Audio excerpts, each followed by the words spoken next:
Đấy, còn những cái kho khác là sẽ dự trữ, còn những cái kho này là vào xong là sẽ ra. Đấy các bác hiểu vậy. Đây là những cái hàng mà em đang bán thì em phải để đây. Thì đây đẩy là em sẽ để một bên thôi, không để nhiều đẩy đâu. Đẩy thì để theo từng từng khu. Bởi vì đẩy thì nó bán cũng thường thường không nhanh như lo, nên là bọn em sẽ để ít đẩy ở kho. Lúc nào bán đến đâu bọn em mang về đó. Đấy, và một số dòng đẩy khác đang còn. Thì lo thì bọn em sẽ xếp theo từng tấm pallet. Đấy, những tấm pallet đây để cách với nền đất, nền bê tông để cho nó không bị ẩm. Sẽ xếp từng khu một, từng khu một và từng loại loa một. Đấy, từng loại loa một các bác nhé, từng loại loa một nó sẽ theo từng khu. Đấy, và đây cũng vậy, nó theo dọc, nó cứ dọc theo thế này. Đấy, nó cứ dọc như thế này cái này. Đấy, nó cứ dọc như thế này các bác nhé, để mà có hành lang lại mình vào lấy hàng nữa. Đấy, nó sẽ cứ dọc như thế này. Đấy, đây là một cái kho chỉ vậy thôi. Đây, nó cứ dọc như vậy các bác nhé. Đấy, nó sẽ dọc như vậy. Và khi chúng ta cần hàng gì đó và chúng ta sẽ vào, chúng ta lấy từng cái hàng nó ra, nó sẽ tiện lợi hơn rất là nhiều. Và cái kho này là hàng như vậy em đã nói là nó chỉ là những hàng đang bán hàng. Thì cái hàng hiện tại cửa hàng đang bán và hiện tại mới cửa hàng mới để đây. Còn những cái hàng mà cửa hàng chưa bán chưa bán thì sẽ lưu ở những một cái kho khác, những cái kho khác và không cho mang về. Đấy, còn đây là những cái hàng mà đã đóng hàng đi và chờ chị bưu điện hoặc chuyển xe thì vậy sẽ đóng sẵn ở đây và hàng sẽ đi.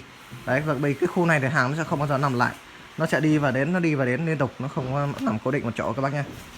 Và đây là các bác coi bên trước, phía trước thì bọn em là còn ít bởi vì kho chính những nhà bọn em để không có nhiều. Đây.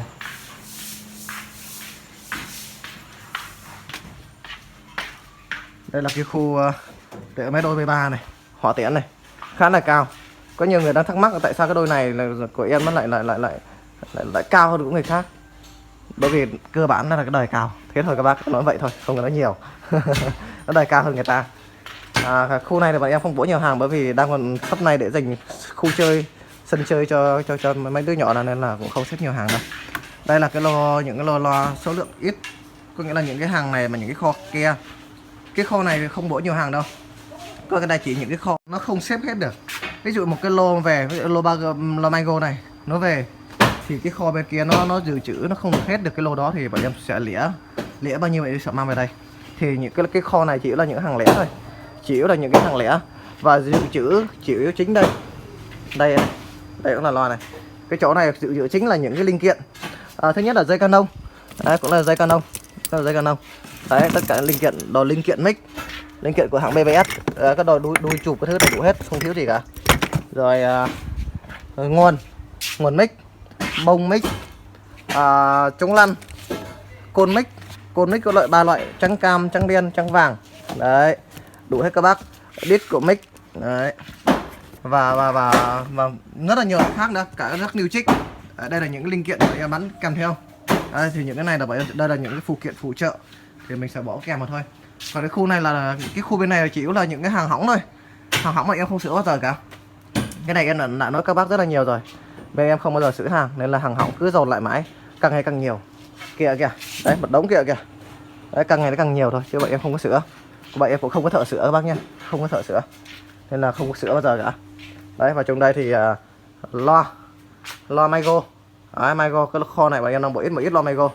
Đấy, một ít loa BMB linh tinh nữa, cũng không bỏ nhiều đâu. Đây chỉ là chất hàng hỏng này, cái kho bên này chỉ chất hàng hỏng này, đây hàng hỏng hết này. Đấy, rất là nhiều hàng hỏng các bác này, chỉ là hàng hỏng và bọn em không bỏ. Ở đây là lô Maigo này, mic mới về này. Đấy, đây là mic Isu mới về là chưa về hết. Cái lô này thì nó khá là nhiều mà em chưa cho về hết này. Mic Isu này, Isu thì bọn em chưa lên sóng, về rồi nhưng mà chưa lên sóng bắt Isu. Đấy, khá là tối mọi người thông cảm nhé. Đấy, Isu. Đấy, tay màu đỏ rất là đẹp. Mic này về rồi nhưng mà em cũng chưa lên sóng này. Nên là nhiều người thấy thắc mắc là tại sao mà thấy bao nhiêu hàng mà sao mà không lên sóng, mà không thấy quay. Coi như là cửa hàng là nó sẽ có những cái bí mật riêng. Có những cái địa điểm mà em sẽ là sẽ những địa điểm tuyệt mật, hầu như sẽ không ai đến. Chỉ cả những người đến mua hàng của em, nếu muốn lấy hàng mà em sẽ đến kho lấy hàng về, chứ hoàn toàn cũng không được đến những cái kho đó kiểm tra hay là tham quan đó nha. Đó là những cái khu tuyệt mật và em cũng xin phép là cũng không tiết lộ thêm. Đấy. Đây, hàng hỏng này rất là nhiều này. Đấy, em không sửa bao giờ các bác nhé, không sửa bao giờ đâu. Mic dây BMB này. Mic dây BMB này, Maigo này và tất cả những mặt hàng khác nữa. Thì cơ bản cửa hàng bên em là chỉ là cái kho, chứ không phải là một cửa hàng mà bán hàng hay là ngồi đại diện giống như những cửa hàng khác. Thì nó cũng giống như kiểu metro vậy, em tưởng tượng cái kiểu vậy, kiểu là cửa hàng kho thôi á, chứ không phải. Thì sắp tới tầm nhìn về phía trước thì tầm cuối năm nay bọn em sẽ có một cái văn phòng đại diện, một cái cửa hàng ở ngoài thành phố Thanh Hóa. Cái cửa hàng, mục đích cửa hàng này cũng không phải là mục đích của em là để buôn bán.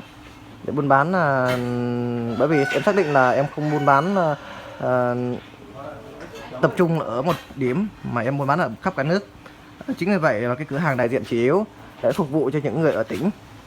Có rất là nhiều bác và muốn mua hàng của em, nhưng mà do các ở tỉnh khác thực sự cái tuyến xe nó về đấy nó không có được tiện, cho nên là các bác muốn về thường thường phải bắt thêm 1-2 chuyến đi về đến đây, nó khá là bất tiện. Nên bọn em sẽ mở một cơ sở ở ngoài đó để cho các bác đi lại nó dễ hơn, đấy, nó sẽ tiện hơn. Đấy, thì những bác nào mà đang còn thắc mắc về cái cửa hàng của em thì chúng ta có một cái cách tham quan các bác nha. Ai có nhu cầu gì thì cứ liên hệ với em, sẽ có đủ hàng cho các bác. Cảm ơn các bác rất là nhiều.